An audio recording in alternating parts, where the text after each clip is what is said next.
Bad Guys 2 has just been released, and today I'm going to be showing you the full movie breakdown and all the Easter eggs you missed in it. So without further ado guys, let's just get right into it. The film begins in the past, in Egypt, during one of the bad guys' first heist as a group. As usual, they all coordinate to infiltrate and open a vault to steal all the loot from it. And on the run, not even the entire police force is enough to stop them, and they speed through the city in a vehicle that is absolutely faster than ever, completely outrunning the police and thus getting away with all the loot they can. In the present, after the events of the first film, the bad guys have served their time in prison. Diane was elected a mayor, and Marmalade was imprisoned in a maximum security prison. Now, as a normal citizen, Wolf must earn an honest living, believe it or not, yes. His last option is to apply for a job at a bank, which he robbed twice in the first movie. So the recruiter sees this and of course, for obvious reasons, doesn't give him the job. His other colleagues suffer the same fate. Piranha, Tarantula, and Shark are struggling with social reintegration in society.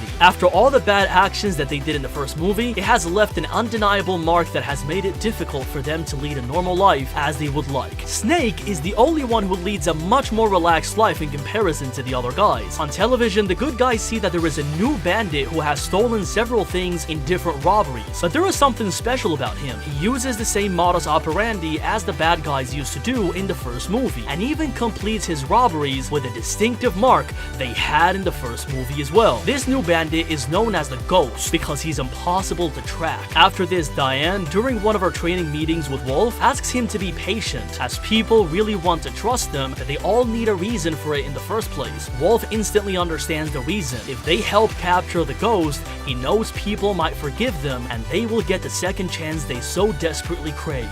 Wolf goes with Misty, who has now been promoted to Commissioner Police. He explains to her that with his experience, they can help catch the Ghost faster, although his real goal is to obtain information from the police so they can get ahead and catch him first, earning the respect of the city before the police department does. Each member of the team now contributes valuable information that helps build a much stronger case. Outside, the bad guys realize that the next robbery will be happening at a wrestling event with a belt at stake. Misty comes to the same conclusion, and they must hurry up before the police can catch him first. When they arrive, they run into Snake, who has met Susan, his current love. Every one of the bad guys goes to the ring and assumes that one of the wrestlers with an impressive physique is actually the Ghost, so they take on the task of getting into the ring and unmasking him in front of everyone and put an end to the story of the theft. But they realize that the task is not easy, and when they finally manage to unmask him, it all turns out to be a part of a perfectly concocted plan to frame the bad guys as the real thieves. In their escape, Susan rescues them with a fast food cart, and with this action, they unwillingly end up as fugitives from the justice again. Wolf ends up informing Diane of what happened and gives her the only clue that they have. The objects that the Ghost stole are made of a material called magnetite, and upon his return,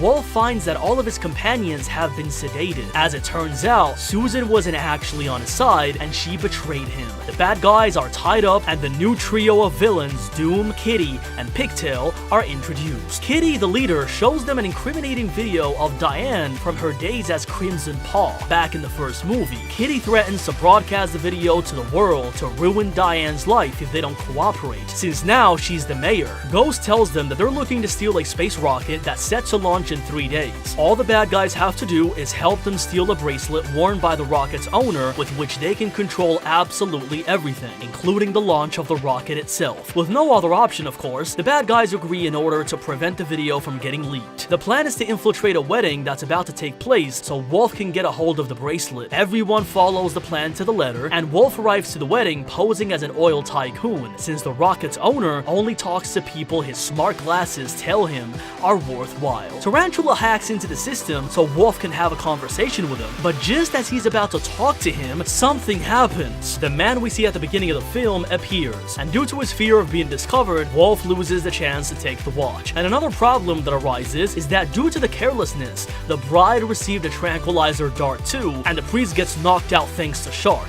So there is a change of plans. Wolf will pretend to be the bride and Shark to be the priest, but the plan is more complex than it seems. Tarantula hacks the phone of the man who is suspicious of Wolf so that he realizes that he's pretending to be the bride and that his entire tycoon story is false, and this moment is gonna cause him to try to interrupt the wedding, creating the perfect moment for Wolf to switch the bracelets, in addition to switching places with the real bride and thus being able to escape successfully. And this is exactly what ends up happening, and the mission mission is complete. With this part of the deal fulfilled, Wolf asks Kitty for the video to prevent it from being published. But before doing so, she tells her story of how she pulled off her first heist, and how she became a thief with multiple robberies on a record, and also how this gave her the respect she was looking for. But Wolf's real intention in talking to Kitty was not to get the tape, but it was to record her with a hidden camera and get a confession from her, which would help them clear their image and catch the ghost, the real thief behind all the recent robberies. But getting away with it was not going to be that easy, of course, because Kitty, being as sneaky as she is, already knew about the plan and prevents them from escaping, handcuffing them again. But this time,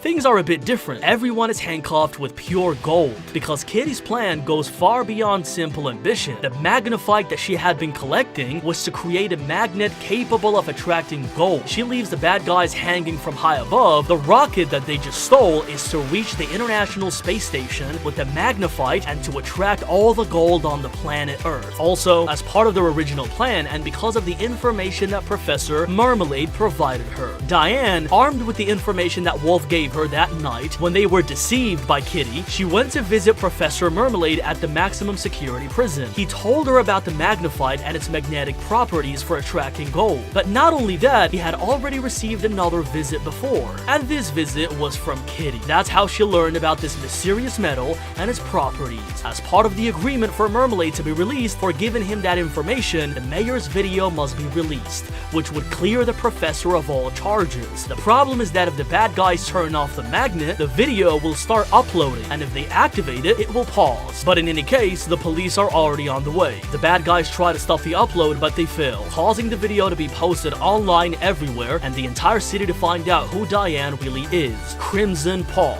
Meanwhile, Kitty and the others are about to board the rocket when they are intercepted by none other than Diane herself, who confronts them. Upon learning that her secret identity had been revealed, she accidentally slipped and was shot with a tranquilizer dart, and with her last bit of strength, she managed to get on the rocket. Back with the bad guys, the police had already arrived to arrest them, and no one believes what they said about what was going to happen with the gold. Misty takes them into custody, now the police commissioner. Inside of her, she knows they're telling the truth, but she can't say it to all of her colleagues in the police, but she's able to grant them parole just to stop Kitty's plans. So after this, the team boards a helicopter with Misty so they can get in through a hatch in the rocket and thus reach outer space. Kitty activates the magnet to begin the gold extracting plan and succeeds, but what she didn't expect is that the bad guys had managed to reverse the process, thus destroying the magnet and putting an end to the gold extraction process. As if that wasn't enough, Diane, who had already recovered, confronts Kitty hand to hand and defeats her in a very easy way. Given the action-packed events that happened in a rocket, Wolf and Diane, full of adrenaline, finally show their love with a rather emotional kiss that goes on for quite long, to be honest. Now that danger is over, they face another problem. The rocket is falling out of control towards Earth, and they must try to survive, and they do. Immediately in another scene after this one, Misty tells the press that the bad guys, who were always good by the way, have departed for heaven